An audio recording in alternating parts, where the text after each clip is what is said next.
Bismillahirrahmanirrahim. Assalamualaikum warahmatullahi wabarakatuh.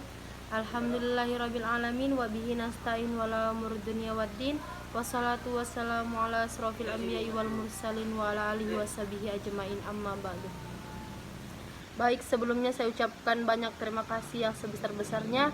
Pada kesempatan kali ini izinkan saya mempresentasikan hasil gagasan dan penelitian saya yang terkait persoalan konsep riba dalam kompilasi hukum ekonomi syariah. Baik, terima kasih. Untuk mempersingkat waktu, mungkin langsung saja berbicara persoalan konsep riba dalam kitab hukum ekonomi syariah. Maka kita harus mengetahui terlebih dahulu apa itu riba. Riba menurut bahasa berasal dari kata jiaza, yakni artinya tambahan, bertambah, berkembang, atau dengan kata lain menggemuk, mengembang, dan membesar. Dalam hal ini, saya mencoba mengklasifikasikan dan memaparkan konsep riba menurut pemahaman saya. Perlu kita ketahui bersama bahwa riba dalam Islam tidaklah dibolehkan atau haram. Akan tetapi, masih banyak pihak instansi negeri maupun swasta masih memberlakukan riba dalam sistemnya. Hal ini yang memicu banyak kalangan dan pihak instansi seperti bank-bank konvensional maupun bank syariah masih menerapkan konsep riba di dalamnya. Sementara hal tersebut tidak diperbolehkan dan di sisi lain pihak nasabah pun mengetahui hal tersebut. Dalam hal ini, para pakar ekonomi dan perbankan masih memperdebatkan hal ini. Sementara dalam bank konvensional, riba sering juga disebut dengan bunga, dan di dalam bank syariah disebut dengan riba. Dan dalam sistem pinjam-meminjam dan investasi dengan pihak nasabah pasti disisipkan sistem riba. Yang lebih parahnya lagi, di dalam lembaga koperasi, pihak debt collector atau orang yang memberi peminjaman uang memberikan peminjaman uang kepada nasabah dengan debit bunga yang sangat tinggi hingga 20-an%. Tetapi itu sudah melalui kesepakatan. Sementara ketika kita membenturkan dan kita melihat pandangan menurut kompilasi hukum ekonomi syariah tentang riba, di mana kitab hukum ekonomi syariah hanya menyinggung sedikit saja, tidak dijelaskan secara transparansi.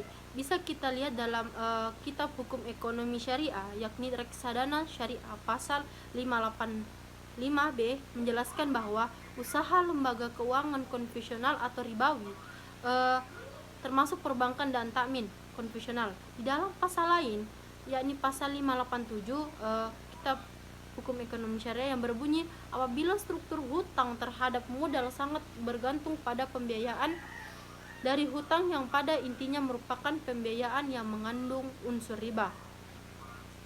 Artinya apa? Di dalam kitab hukum ekonomi syariah hanya menyinggung keuangan konvensional dan struktur hutang terhadap modal yang menurutnya itu riba. Sementara penjabaran riba itu sendiri tidak teraktualisasi dengan sempurna, yang hanya menyinggung secara sempit dan penjelasannya secara khusus, dan tidak ada dalam kompilasi yang membahas secara riba secara spesifik, bahwa tidak ada pasal-pasal yang membahas secara rinci dan menyinggung riba di dalamnya. Dan dari beberapa jurnal yang telah saya baca,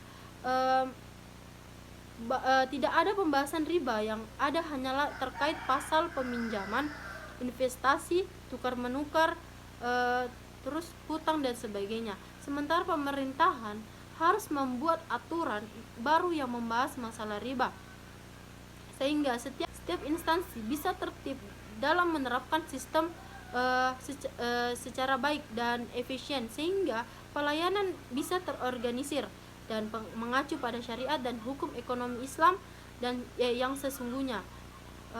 Mungkin hanya itu yang dapat bisa saya sampaikan mengenai persoalan konsep riba dalam kompilasi hukum ekonomi syariah. Kurang lebihnya mohon dimaafkan. Wassalamualaikum warahmatullahi wabarakatuh.